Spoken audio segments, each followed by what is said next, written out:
জ্বালানির জ্বালায় জেরবার রেস্তোরাঁগুলো, রান্নার জন্য কাঠ কয়লায় ভরসা। সোদপুরে কাঠ জ্বালিয়ে চলছে বিরিয়ানি তৈরি, দেখুন।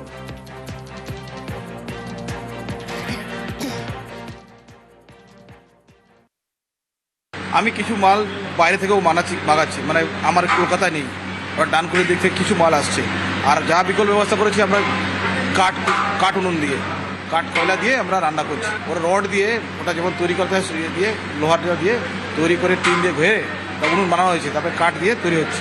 আদিম যুগে ফেলে দেওয়া, যেটা খুব কষ্টকর। এখন কি যারা কুক আছে ওরা তো রান্না করেনি গ্যাস ইয়েতে উনুনে, চোখে লাগবে ধোঁয়াটা, ওর চোখের ক্ষতি হবে। তবুও আমি বলছি ভাই করো, চশমা পরে করো। কিন্তু যা অবস্থা আমরা প্রাইস বাড়াতেও পারিনি। কাস্টমার কি খাবে এখন? ওরাও নিজেরা টেনশনে আছে, ওদের তো মূল্য বেড়ে গেছে, আমরাও এখান থেকে বাড়িয়ে দিই, তাহলে কীভাবে খাবে? তো আমাদের চিন্তা ভাবনা করতে হচ্ছে কী হয়, কী করা যায় আগামী। এখন যদি এটা দীর্ঘদিন হয় তাহলে আমাদেরকে বানাতেই হবে অবশ্যই। সামগ্রিকভাবে যে ছবি সারা বিশ্বে ধরা পড়ছে তা কারো কাছে এখন অজানা নয়, এবং যে ছবিটা সব থেকে বেশি ধরা পড়ছে তা হচ্ছে বাড়িতে হোক বা রেস্তোরাঁ, সব জায়গায় গ্যাস সিলিন্ডারের অভাব এবং কমার্শিয়াল গ্যাস সিলিন্ডার পাওয়া যাচ্ছে না, যার জেরে একের পর এক রেস্তোরাঁ বন্ধ হয়ে যাচ্ছে। ইতিমধ্যে আমরা দাঁড়িয়ে রয়েছি পার্ক সার্কাসের ধারে এক রেস্তোরাঁয়। সেখানে কমার্শিয়াল যে সিলিন্ডার, সেই সিলিন্ডারের পরিবর্তে কাঠের উনুন, অর্থাৎ আদিম যুগে ফিরে যাওয়া হয়েছে এবং কাঠের উনুনেই কিন্তু বিরিয়ানি তৈরি হচ্ছে। যে সময় আগে গ্যাস সিলিন্ডারে 20 থেকে 25 মিনিট লাগতো বিরিয়ানি তৈরি করতে, তা এখন 1 থেকে 1.5 ঘন্টা লাগছে বলে জানাচ্ছেন কর্তৃপক্ষ। ক্যামেরায় খোকনের সঙ্গে প্রীতি, নিউজ 18 বাংলা, কলকাতা। মহার্ঘ গ্যাসেও যোগান সংকট, ইন্ডাকশন ওভেনের চাহিদা তুঙ্গে। পশ্চিম এশিয়ায় যুদ্ধের আজ বাংলায় ফোনে বুকিং হচ্ছে না, বুক করলেও মিলছে না সিলিন্ডার। আর এই পরিস্থিতিতে বিক্রি বেড়েছে ইন্ডাকশন ওভেনের, দোকানে দোকানে ইন্ডাকশন কেনার ভিড়।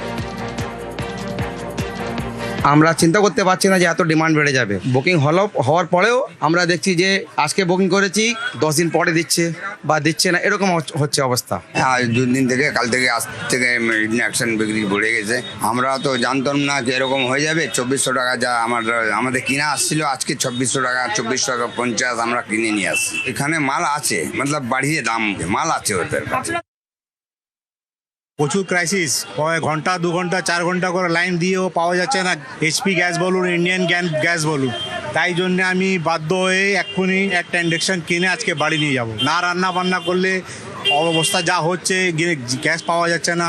গ্যাসের ফ্যাসের এখন যা প্রবলেম চলছে, তো বাড়িতে তো নিশ্চয়ই এবার ওটার জন্য সেফটি একটা প্রিপারেশন রেখে आगे থেকে আমরা মানে ওটাকে রাখি আর কি। कुछ प्रॉब्लम पहले से हो उससे पहले भाई सिक्योर है ना हम लोग, वही बात है और कुछ नहीं। গ্যাস বাঁচাতে ইন্ডাকশনই ভরসা। আপাতত ইন্ডাকশনেই বেশি রান্না করছে মানিকতলার মুরারিপুকুরের এই পরিবার। পরের গ্যাস কবে মিলবে তার তো ঠিক নেই। গ্যাস সঞ্চয়ে তাই ইন্ডাকশনে রান্না। প্রয়োজন হয় সেটুকু গ্যাসে রান্না করি, না ইন্ডাকশনে রান্না করি। কেন এইরকম? আরে গ্যাস সঞ্চয় করে রাখতে হচ্ছে, কোন দরকার হলে তখন গ্যাস লাগাচ্ছি। এই পরিবারের রান্না ইন্ডাকশানে সময় তো বেশি লাগছে। সময় তো লাগবেই, কিছু করার নেই, আমাদের তো বুঝে চলতে হবে না। গ্যাস বুকিং পাচ্ছে? বুকিং পাচ্ছি না তো, এতে একটা ফাঁকা হয়ে পড়ে রয়েছে। বাঙালি পরিবারের যে রান্না, মধ্যবিত্ত পরিবারের রান্না সময় বেশি লাগলেও এখন গ্যাস সঞ্চয় করতে হবে।